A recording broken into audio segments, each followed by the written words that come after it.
Welcome back to a Liquid Film Production Special Edition. I'm back here with Jimmy Tippett Junior. We're going to go straight in and we're going to go back into the Brighton Bombshells, whatever that is. God, we got a story and a half here. But yeah, nice to see you again, Roy. And you, mate. Right, let's take you back. So Brighton's always had a special place in my heart. Yeah. Since we were a kid, we'd always go down to Brighton. Many years, you've got Brighton Marina. You've been down to Brighton, haven't you, Roy? Yeah, I have indeed. So Brighton Marina was actually built by my dad's friend Georgie Walker. Do you Really? remember the ex-heavyweight boxer who built up Brent Walker, then went off to Russia. Yeah. But George was a good friend of my dad's, so he built up the Brighton Marina. He started Spud You Like in the 60s. That's what earned him his money. Really? But his brother Billy was the blonde bomber, who was a British heavyweight champion. But no, so Brighton has always held a special place in my heart. So every time, years ago, from bloody hell, 20, 30 years ago, every time I'd get a few quid, I'd slip off to Brighton, book in the NCP underneath in the car park and go and stay at a hotel and have 2 or 3 days like partying. So obviously in around 2015, my book had been released about a year. No, sorry, 2014, I started going down to Brighton a lot of weekends, bank holiday weekends. Yeah. And my friend had a club called Platinum Lace. It was a lap dancing club. And Clivey was his name and his wife Sophie. They'd always go down, always give me the VIP treatment, look after me and all that. So we used to have some great times down there, and I had some other friends, Coulter and Lorraine, who had pub The Cricketers. They've now got the Victory in. So we'd have some great times down there, and we'd all go off, if someone's stag do, we'd go off and down to Bournemouth, and we'd have some great, really good times. I always held a special place in my heart. Yeah. And obviously around 2015, I met a girl called Tracy. She used to work on the desk at Platinum Lace. Tall girl, blonde, long blonde hair, very curvious. And we got on really, really well. And I started coming down more in the week, going out for a few drinks, partying. And then in the end, I ended up moving in with Tracy. She lived on Grand Avenue in Hove, where you got the Queen Victoria statue. Yeah. So I started getting in with everybody, having a few drinks and having a few mad ones. And then eventually I become part and parcel of the scenery. And obviously, you meet, there's a lot of Londoners down there. They call it London by the Sea. Yeah, that's right. So we'd be going down there having our good times and all that. And I met up with a group of people down in Hove. To be honest, I'd say they're plastics. They're all like wannabes, all like failed. They couldn't really make it in London, so they come down there and reinvented it. And I'll tell you later on in the story, but what happened. But no, I ended up having some mad times in Brighton. We used to go to the lap dancing club, get on it. You could phone up someone and have an Albanian there, or anyone else within 3 minutes dropping off a ticket.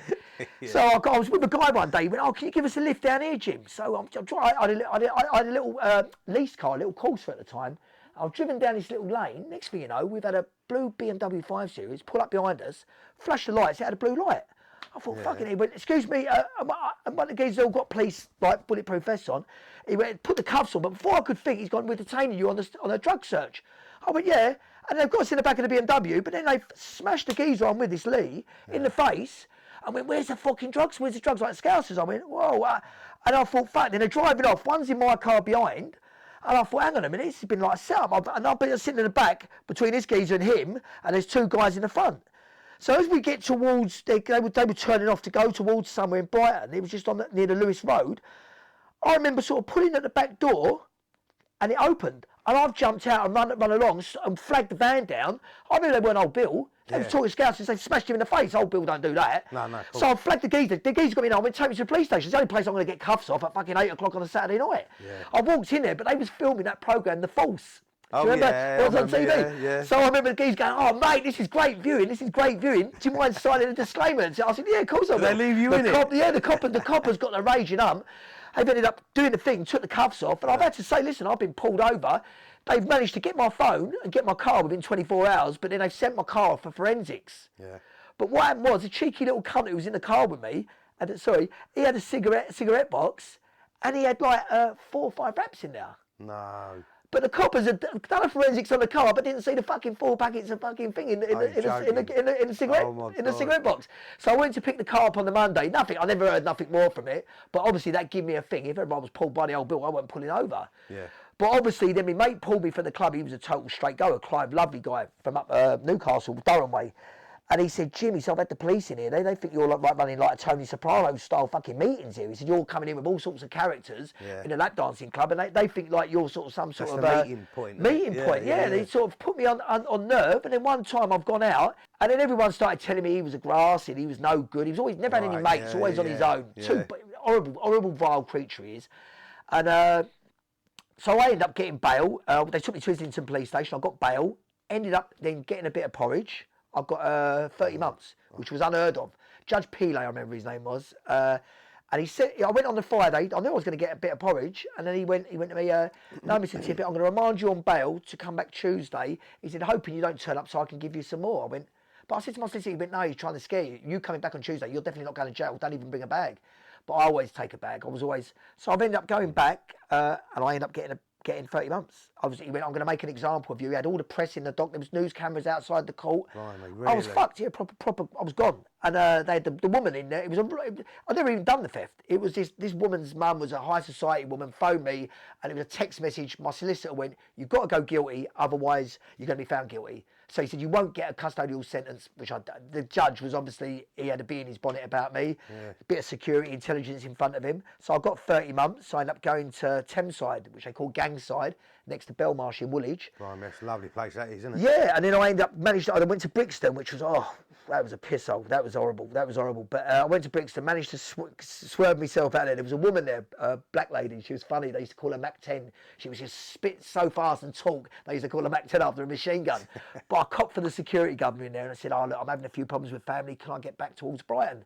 He ended up giving me a chance and I got back to Lewis, where I started working in the officers' mess, cooking the governor and the screws dinners. Really? And we ended up eating the best food. And I was working with a good pal of mine in there called Arthur Jones, lovely fella, Scouser, who was doing a 10 for like a big drugs charge in Liverpool. But me and him become best mates. They used to call us Thelma and Louise in there.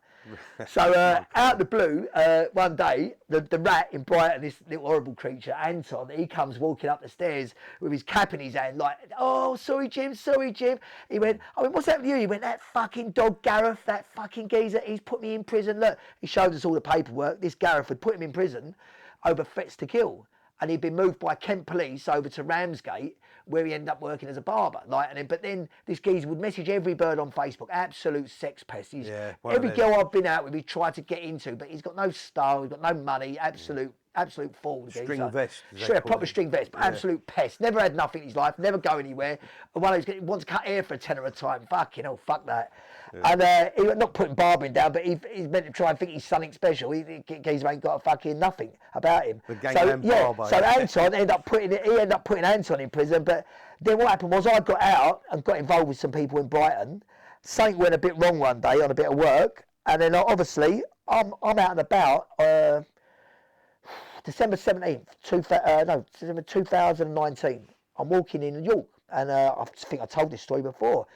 Ended up back at Whiteford Gate, I think it was, or something. It was like a little part of York, and all of a sudden we have a Jimmy, all armed police outside. I've ended up being nicked. Then there was an allegation that I'd done an armed robbery at Liberty's nightclub, which was run by this Buster and this Eric. Now, what they'd done is when this bit of business went down, or so-called bit of business went down, it went a bit wrong. So they've obviously got someone to do a statement, including Eric done a statement, meant to be a so-called chat on one of the faces in London. Absolute not. He'd done a big statement. And it went, Jimmy Tippett's come in, he's a gangster, he's took £60,000, put a gun to my head, and he didn't remember the dates and such. Lovely. So, yeah, which confused him straight away. So, but he said that where he said the firearm. So they've tried to get me arrested, which they did. They got me arrested, and because I'm on licence, it's an automatic recall to prison. Of course it is, yeah. So I was sent back to Lewis, where they was trying to get me stabbed up in the jail. Oh, God. So I've stayed down the block on purpose, and I got moved out to Rochester. But, obviously prisons are small places. They spread words about, of course they do. and they was trying to cause a lot of things, but I'm too clever for that. I know what I was doing. I worked my ticket. So eventually, I got out, but obviously I was on but it ends up, this Gareth was the only person who knew that I was in York that night. So he was obviously working with the police and obviously he was. said something to the police, because the police are good on the phones, but they wouldn't be good to know exactly what apartment. And he messaged me on that day when I was in York, Roy. I said, oh, where are you staying tonight? Whereabouts in York are you staying? Now, why would he want to know where I was staying in York? But he'd stayed in there with a couple of girls with me a few weeks before. So he'd obviously or telling that guy in Brighton or telling someone in Brighton, and they all teamed up and they wanted to see bad things happen to me. But obviously I'm a very lucky guy, and I worked it around my sister, and I got a not guilty on the robbery charge. They dropped all the charges because there was no evidence.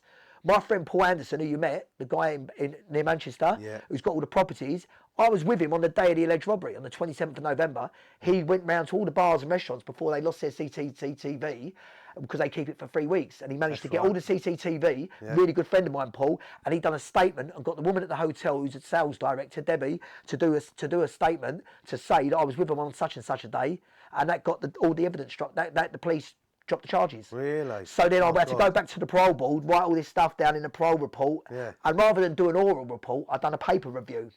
So the paper review was going to be better. So on the April the 4th, the police, obviously the screws come round and they went, Jim, you got your parole. You're leaving in the next few hours. Lovely. And it was like, boy, it was the Relief. best scene. Yeah. But no, Brighton, I had getting back to Brighton, obviously, so there was a few, it left a bad thing. I still go down to Brighton, it's my happy place. But there's a lot of mugs down there. What I call them is the failed, washed-up Londoners who then go down there to reinvent themselves. They've not even got to Spain, have they? No, they've not even got to Spain. Listen, they're all on their pensions and universal credit. None of them have got nothing. But they're all like in the pubs giving it all Charlie Big potatoes. Yeah. But I went down there and ruined them. And they was idiots. But obviously, you've got a lively little firm down there. But no, it's not like... It's the underbelly of Brighton. It's not like the Brighton Rock or like how people perceive it to be. Yeah. But listen, I find Brighton, like, it's a drinking town.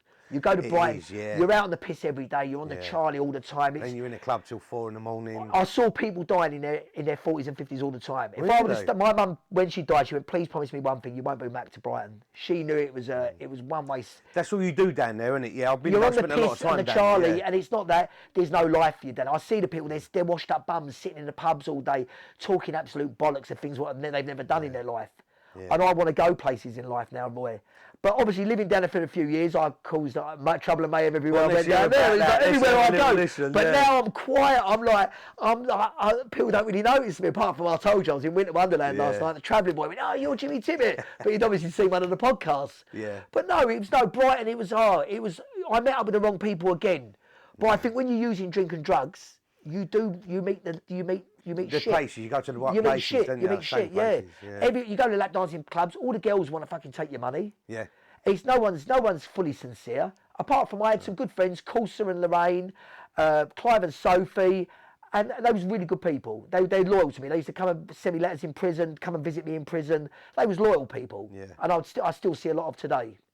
But no, apart from the underbelly, but the Hove, and it's obviously Brighton. I love it. Got some great restaurants down there. It's brilliant in the summer, but once you get to winter and you get that rain there, it's sad place. Terrible. But no, all you can do is drink and have drugs, isn't it? Again, but as I said, with the criminal thing again, they're all grassing each other. You had this Gareth grassing Anton grassing Gareth, Anton apparently grassed loads of other people. It was like, but then walking about like they're something special.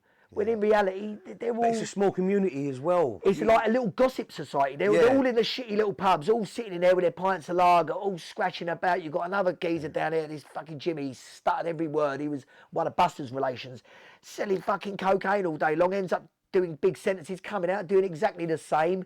You've got little scousers down there robbing everyone. It was for me, I knew, when I come back, I didn't want to live there. I knew sometimes you get to a pace in life, and you think... Can't keep it up. You can't, no, I couldn't go back, like Bromley, I'd never want to go back to Bromley, I grew up there all my life. Yeah. And you just get out there, now you've got everyone moving in from different places, you've got all the little gang element there now. Yeah, I'm still down there in Bromley, but it is under but Bromley's still lovely. Yeah, listen, but it's still not the same thing as 20 years ago. Most of the people I know from Bromley are still in the same pub, they're never going to change. In the next 10 years, they'll still be doing the same pub unless they've dropped out of an heart attack. Yeah, I know, it doesn't change, you're right, yeah. But no, I mean, Bromley's got some good memories for me, but Brighton, I did love Brighton. I still like to go down there the odd night.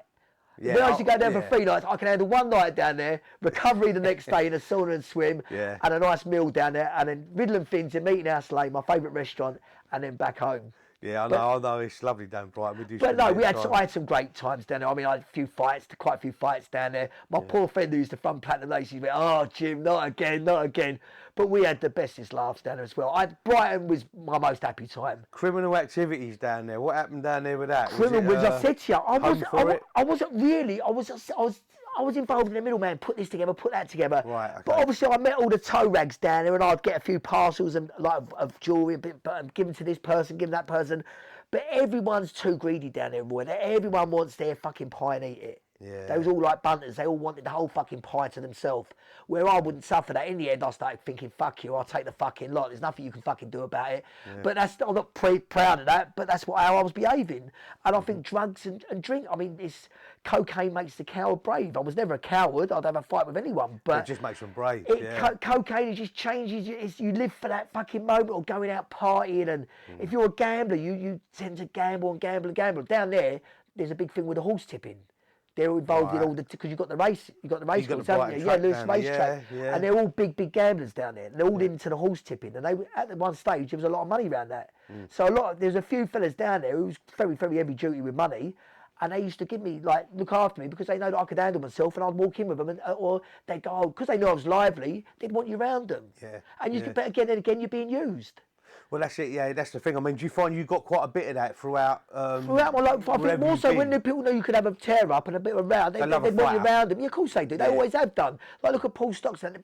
People want you around them. Yeah.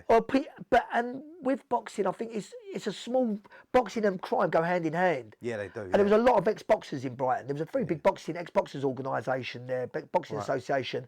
A lot of my dad's friends used to live down that way. Terry Spinks, the ex-gold medalist. Rosemary had a pub down there. And my dad's friends, obviously Sammy McCarthy and Billy Aird, they all used to go down on and Eddie Richardson, they all go down on the ex-boxers associations. Yeah. And my dad had an awful lot of friends down there. And you had that one big character, Nicholas von Haustruten.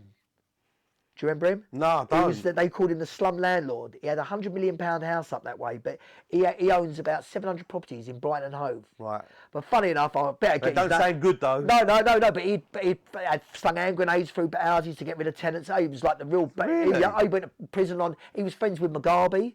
Yeah. The African guy. Yeah. He used to send each other Rolls Royce. Yeah, President Mugabe. Very powerful man. He had black children and that, Nicholas. Yeah. But he owned most of the Grand Avenues. He owned properties all over. But he was a friend of my dad's. I better mention his name before I get in trouble. But no, Ray Hill, who was one of my dad's enforcers, I will give him a G, Ray.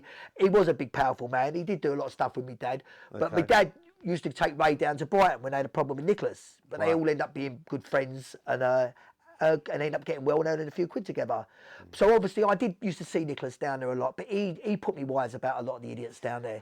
He said, Jim, they're all no good. They're mugs. A lot to do with that Ray Hill stuff. I will jump in there and I will say this. I mean, I was sorting out the questions for that, so it wasn't really...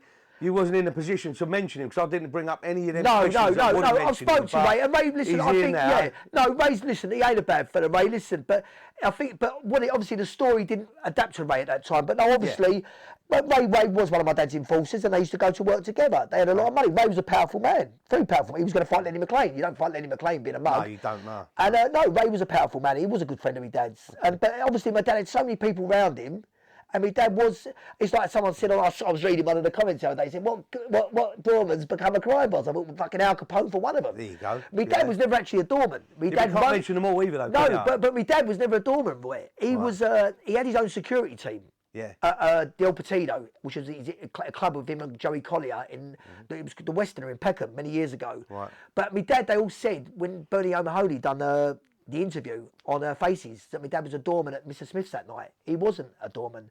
He was a troubleshooter or an enforcer. Someone would call him and say, we've got a bit of trouble tonight. Do you mind turning up, Jim? So my dad would turn up and smooth things over. Be a middleman. Yeah, be a middleman. He was never a doorman. My dad was actively involved in what he'd done, and people would go to him, and people would, as I said, he was if someone had a problem, he would solve it. Yeah. My dad wouldn't have to do anything. Someone would phone up, could you sort this out, Jim? He would go and sort it out. He'd sorted someone's problem out and he'd get well paid. Yeah. He never had to move. He had his own security firm in the film business, so he would get like people. My dad would help people. He'd get him in the film game. He had Brian Sir Brian Cox. All the big actors would go to my dad when they needed security. My dad, Donald Sutherland would come over. They wouldn't need security, Keith, and that because they had my dad. My dad would just turn up with a couple of friends and it would done. They would sorted. go out nicely. Yeah. They wouldn't need security. Where all the other actors like Charlie Sheen, my dad's friend, was saying the other day, Paul from Essex. He said, "Oh, they all had great big minors, but with Kiefer and Donald, they didn't need minors because my dad would be there as their friend. There was no problem. It was sorted. Yeah, it was sorted. It was the power of it. Well, that's what he was good at, wasn't he? Of course he was, You had yeah. your little forte, what you was good at as well, weren't you? Yeah, listen, I was a good little fucking talker and a good mover, but obviously then I had some good friends behind me to back me up at the end of the day. But Brighton for me I had some great times in Brighton, some loads of little... What was the best memory you got out of Brighton? I mean, may it be good or bad? Brighton, we used to have so much fun at the lap dancing club with the little crew we used to knock about with. We used to have some of the maddest times. We'd go on lovely like stag do's down to Bournemouth. We would just go out partying. We'd go to the pubs on an afternoon. And that afternoon we'd go into like the early hours back in someone's kitchen having a party and a drink. And I met some great friends there. But obviously, undoubtedly, in this game, you meet so many arseholes. And people will want to befriend you to be involved with you because of your name or because of who my family were. But when you're on constantly drinking and taking drugs, your perception of real people or knowing what's wrong and right, it slips away. So therefore, you start mixing with scumbags and arseholes, and you think. And now, for the first time in my life, I'm actually seeing who's real in my life, and that's why I mean a lot of my friends. Like are ex-criminals, they see what that life is about. I don't agree with people. I think if you kill someone, you should go to prison for that. You should die. You should be hung. I don't believe. I mean, if you do a crime, you've got to be able to do the time. Yeah, that's it. Yeah. But unfortunately, so many people don't want to do the time. That's why they end up grassing other people. That's the problem, innit? That's where it all goes around. Gangsters, and listen, villains, there's never been no anyone. honour amongst thieves. Yeah. And really, as my dad always used to say, he said, the most staunch man is the man who works 9 to 5, son, because he's the one who goes out to work and feeds his family and has got discipline. He goes to work. There used to be an honour in thieves, didn't there? I think years ago in the 60s and 70s, I think it started slipping away with the introduction of drugs. Well, they're Smalls and all that. Yeah, and the armed robberies, when people were looking at double figures, they went the other way. Yeah. And a lot of criminals now, I mean, there's mindless acts of violence. And but to be truthful, when I'm reading the newspapers and watching the news, it's these youngsters now, they don't care about, look at the 2 young kids stabbed the other day, 16 years old in Thamesmead. Yeah. It's a gang thing now. And it's a lot to do with this drill music, and it's we're behind America, aren't we? So it's a shame how life's turned out. I mean, that's why I like doing a podcast now, giving my story over. Crime don't pay. It pays until the day you get caught. You can't go back out on the street anymore because you're just not safe. I don't go out drink. Boy, I don't know. I have a different life now. I go out for nice meals. I don't go out drinking in pubs. Pubs are long gone for me. Don't get mixed up with the I don't get involved in Charlie anymore. Yeah. I like to go to the gym now. I have a nice workout. I see friends going to have something nice to eat, and they're young. They want to go out clubbing. I slip away. I go home, sit there with my TV, I'm watching, having a bit of chocolate. Excuses and leave. Yeah, make me excuses and leave. Yeah. I'm not really into that now. I like going. I like booking a nice holiday and sitting on a beach and then having a nice cocktail in the sun and like smoking a nice Cuban cigar. Yeah. That's my life now. I mean, would you go back to Brighton? Is that another question, or? Do you know something? In time, I would probably retire down Brighton. Because it's a good retirement place. But not to go out drinking or drugging it up. That for me, that's long gone. I love the way of Brighton, walking along with a dog on the beach and living out in Shoreham way, where you got like a lot of ex-boxers living, and a lot of famous people in Brighton. Ain't too bad down there either. No, I met a guy who wrote for the In-Betweeners, funny enough. He used to come in Platinum Lace a lot. I made a lot of good friends. I met a Chinese guy who, funny enough, he owned a very, very big company. I won't mention the company because he went, but it was a well-known company which does all the liquid soap dispensers, and they used to change the towels, like the towelings and the paper towels and the fans. They used to, but he ended up spending millions and millions and millions of the company's money. But I met him and he used to go out partying, like he used to take 10 lap dances upstairs and spend 20 grand. No way. But he was an absolute. It was like the Peter Springs Charlie's name was, he reminded me of the geezer out of The Hangover, but he was a lot bigger. But no, I met some great Brighton. I would honestly say, when we said about Hull. One character I met was a guy called Devilfish, the poker player, who was a very good friend of my uncle's called Bob the Butcher. His name was Bobby Clark. He was a famous poker player. But in Brighton, it's full of characters. Yeah. One thing about Brighton, even if they're poor, rich, middle class, I met that. You go to a pub there, you do meet characters. Yeah. And listen, I could end up drinking in the pubs all day because it was full of characters, and it's like old retired gangsters. But I always met someone that always knew me dad or always heard of me dad. Yeah. And there was a big character down there called Dave Day, and he drives a Bentley about with Mr. Lion. He owns most of the pubs down there. He's like in Brighton itself. Yeah, he's an eccentric character, full of gold, all diamonds, but a lovely character.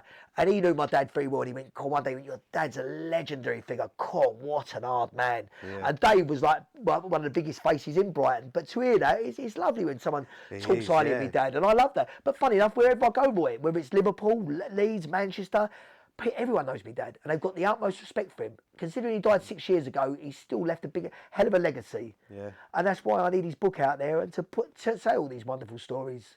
Well, we get the book out there, as you know. And then, we'd maybe get some of my dad's friends on, and it'd be lovely to get Sir Brian Cox on, who plays. I think he plays Luther. Is it Lex? I think he plays in. It's what's it called? Succession, HBO Succession. Yeah. He plays a big magnet in it. But Sir Brian Cox is a massive actor. Yeah. But these was all my dad's friends who my dad got him into acting. And they all know you as well. And they all know me. And it's not Donald Sutherland, the A-list Hollywood stars. And I've been brought up with these people. Yeah. So this is what I'm saying. I've always been like... Have you got a good rapport with all these people? Yeah, because I was brought up with them, boys. So as a kid, I'd be out to Langhams with them. These people stayed at my mum and dad's house. Justin de Villeneuve, a famous writer who wrote The Affectionate Punch. He made Twiggy, the famous model. He made her famous. Yeah. He was her boyfriend. He worked for Vidal Sassoon, the hairdresser, and then become a legend in his own right. He's like big eccentric in Chelsea. But then there was Johnny Bindon, my dad's mates. My dad knew everyone. He had an affair with Princess Margaret. Really? But remember, my dad was at the age where Bernie Ecclestone, Sterling Moss, the racing driver, Sir Richard Attenborough, Joan Collins. He knew all these people. They was friends of his, not like he would go out with them sociably. Yeah. And as a kid, like my dad would like Dennis Waterman, his brother Peter Waterman, the British welterweight boxing champion. My dad knew them all. Yeah. And these people, when they had problems, they would come to my dad. Never. My dad was working with Yasser Arafat. The big arms dealer. These were friends of my dad's who he used to meet in the Hilton Hotel when I was a kid and used to go with him. But my dad's favourite was the Mayfair Hotel. That's why now I always tend to go back to the Mayfair because I've got great memories of my dad there. See, look, I've always wondered, when you go back and look at them sort of the gangsters and the villains with the famous people, when they used to mix together, would that not tarnish them with if the old Bill were watching? I think with my dad was like a movie star with muscle. Right, he had that charisma and that character, like Paul Stockton describes him. He had that certain. He was like a modern day James Cagney, my dad. Right. Like with like my dad's very stocky, but very well built. And we'll remember James Cagney, won't we? Yeah, like for me, he had that. On top of the world, ma. But no, he was my dad. He had just such a great rapport with these people. But they used to. I would be like in awe of them, but they would be in awe of my dad. Yeah, that's it. Yeah. So I thought, these Hollywood stars. Why are they the other way round? Yeah, they was like in awe of my dad. They used to sit there, and my dad would sit there in old court and go, tell him a story, have his cigar, his vodka and tonic, and they'd be like looking at my dad like mesmerised by him. Star, and I used to think, fucking hell, you're the star in all these Hollywood films, and they're like looking at my dad like he's a star. Yeah. And that to me as a kid was like, that's why my dad to me was my hero. He was like, he was the real deal. That's why his book's called The Real Deal. What else happened down in Brighton then that you ain't telling us? Brighton, so no, I got involved with loads of shenanigans down there, but obviously we was, honestly, it was, I remember at the time, my mum phoned me one day, I had a phone call, funny enough, and said, "Oh, Jim, can you place this thing?" And I won't say too much because it can, but I would tell you the ins and roundabouts of the story. Mm-hmm. And they said, so I was meant to have met this person and acquired a rhino horn, which is highly illegal. Which I can't say I did or I can't say I didn't. But next thing you know, my mum's phoned me. I was living in Brighton. She went, "Jim, where are you?" I went, "I'm in Brighton." She went, "Well, you need to, I don't know whether you were in receipt of this item, but there's 40 police officers raiding this house looking for some rhino horn." And and at the time, I was very, very, I thought, what? She went, "I've got the British Transport Police here as well."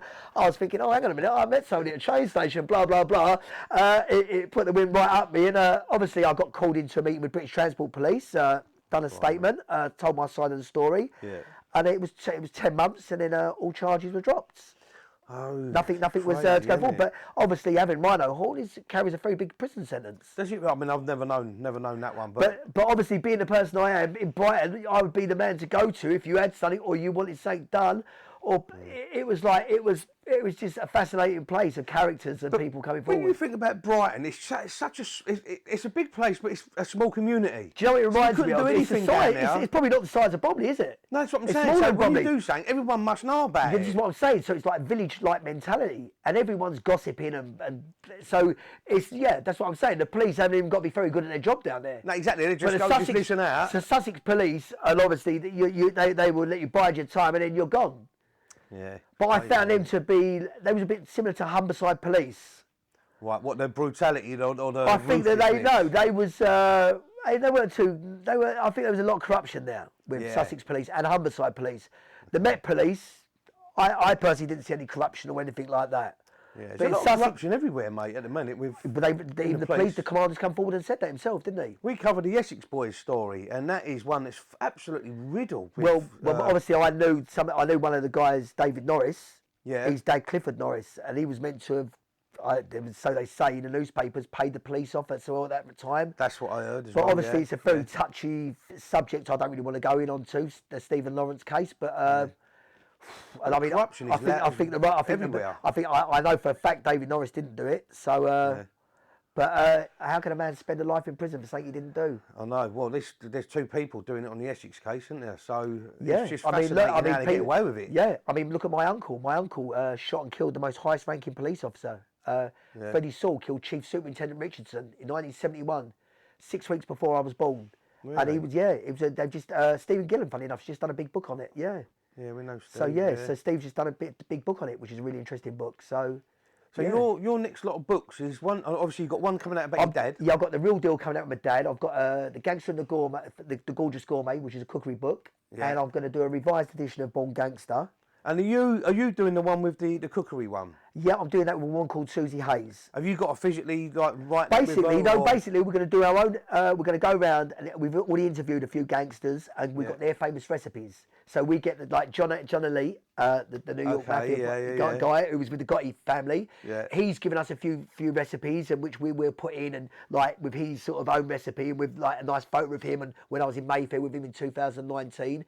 Then we've got a few other like Veronica Richardson, Charlie Richardson's wife. Okay. So we're going to use a few gangsters' family members to do their recipes. Yeah. Then we'll talk about how food is important in the films, like Goodfellas, the Godfather. Yeah. How like Henry's don't always stir the sauce, don't stick to the pan. Yeah. And then we'll do our own little recipes. It's a bit gimmicky, really, but the thing is, everyone loves food now. Everyone loves food, and food is my biggest love, boy. Or the Paulie one where he's slicing the garlic. Slicing the garlic, so liquefies into the pan. Yeah. So no, like that. And obviously, I've asked you that because you don't seem like you do a lot of cooking. You eat out most of the time. I still like to cook though. Yeah, I don't cook now because I've got a penthouse and I like to keep it all prim and proper. Yeah. But no, I do love cooking. I mean, when I was at my mum's, I used to love cooking Sunday lunch for everybody. Right, okay. I really get great pleasure in feeding people. So this could be quite an interesting book then, this one, shouldn't it? Be really interesting. I mean, I wouldn't say doing books is my main focus now. I think I'm going into the film and television world. Yeah.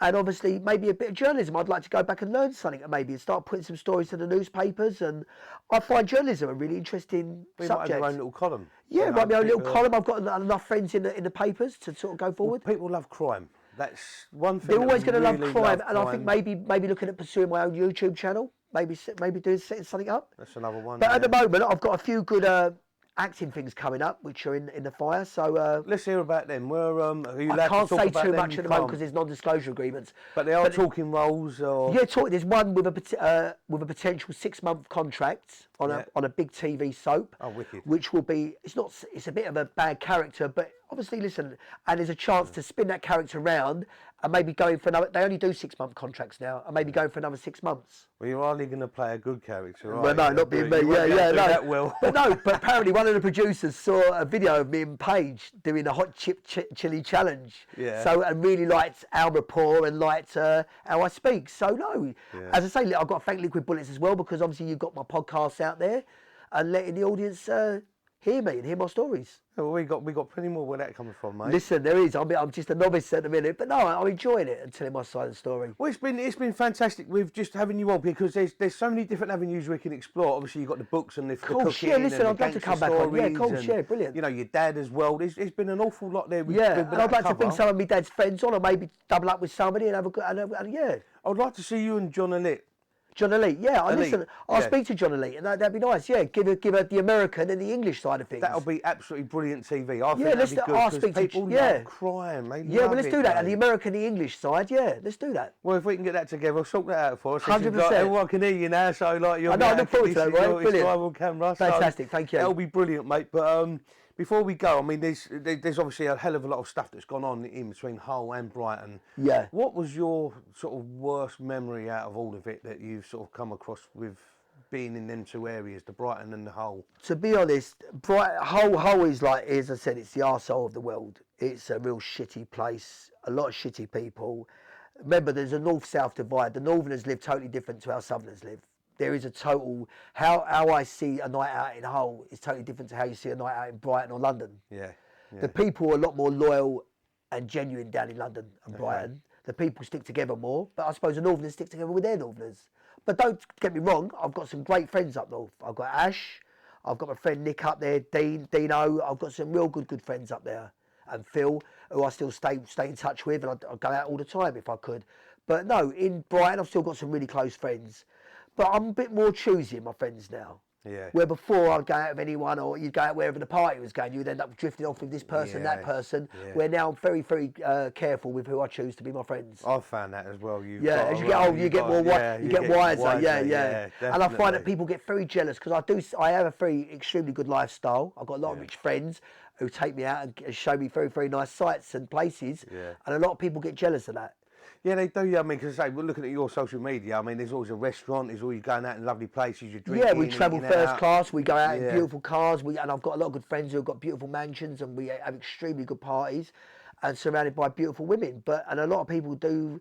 And these are own friends of mine who was hating on me. Yeah. And it turned out one of them was glassing me up and trying to get me put in prison. Yeah, that's shocking, isn't it? But I mean, you've changed yourself now. You seem like you're in a very happy place. I'm in a happy place. I mean, my friends I can count on two hands now. And you've met a few of them, really close, loyal friends to me. Yeah. As I said, Paul you met, Paul Anderson, very good friend who got me out of a big charge. Could have potentially got a 15-year sentence if it wasn't for Paul. Can you imagine that? I mean, for something I didn't do. To get set up, for someone to do a statement on something you didn't do a statement on something I've done. Yeah. But not a statement I haven't done. Yeah. They've done a statement on something I haven't done to set me up. When you're staring down the barrel at a 15, what does that make you feel? I knew that I had all the evidence covered, but I could, thankfully, Paul actually put that to that to plan. He went and contacted the restaurants, the clubs, the bars, and got all that. But no, obviously I've got some good friends now, and I've chosen very carefully my friends. And I don't just mix with anyone now. I must say, you're looking well. The things are going really good for you, and we wish you all the best of luck. Thanks very much, in everything you're going to do. Really appreciate we hope to see a little bit more of you. 100%. Listen, all my exclusives will come straight to you. Lovely. I'll absolutely feel. Thanks very much. Thank you very much for coming. God bless, mate. It's been an absolute Thanks pleasure. very much, Roy. Thank you. We love you. God bless. Thanks, Roy. See you later. Thanks, pal. Thank you.